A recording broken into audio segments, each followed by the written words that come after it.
Hi, I'm coming to you this afternoon with the COVID count marching inexorably towards the 1 million mark. Uh, by the end of today, there will be 1 million people around the world who would have at some point been infected with this virus. This is a story that started almost unknowingly. I mean, it was on the 31st of December last year that the first global report came, which suggested that there were some 27 people in a market in Wuhan who had contracted this mystery pneumonia-like virus. And that a lot of people were worried because it seemed to be reminiscent of what had happened during the SARS outbreak 17, 18 years ago. Uh, in the beginning, we thought it was a China problem. Cases started emerging in China. There was some spread in neighboring countries. Hong Kong started getting affected, Singapore. Of course, there was this whole cruise ship Diamond Princess, on which eventually 713 people were infected. But now, the virus has made its way through almost the entire world. Western Europe, we know, is very badly hit. And of course, the biggest spike has happened in the United States, which is now, which has more than 22% of the global cases at the moment. More and more people are dying as well. We are heading towards the 50,000 deaths mark. Something that, keeping this in mind, the fatality rate of the virus, which was once 2%, then 3%, then 3.4%, is now over the 5% mark. The amazing thing is there's still so much that we don't know about this virus. We don't know how it's going to evolve. We don't know how it's going to change. What we do know is that people need to stay away from each other.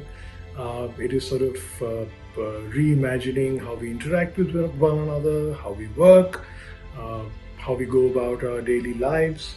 We're in the middle, of course, of a lockdown in India, and there are very few of us who are being able to leave our houses, only people who are part of what we call essential services. The US yesterday recorded a staggering 26,000 cases. The new cases over there are going on increasing every day. We're far away from the curve getting flattened, and the US itself is saying that it's going to perhaps peak in another couple of weeks.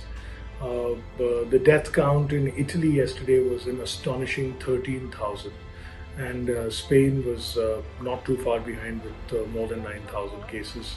The US itself had about 5,000.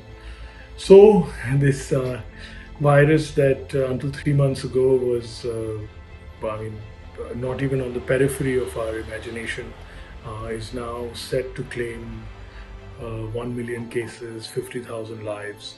And the worst thing is we really don't know how far this is going to go, where this is going to end. Countries like Germany, France, UK all continue to reel under the virus.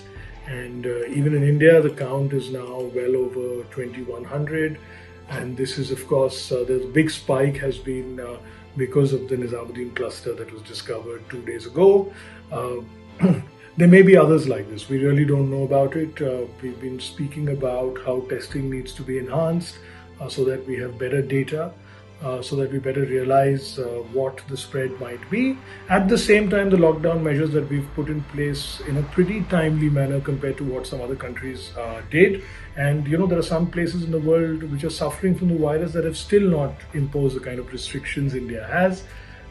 There is hope. It is pretty much a given the history of the human race that we will overcome this. It's just the toll that it's going to take is not absolutely clear yet.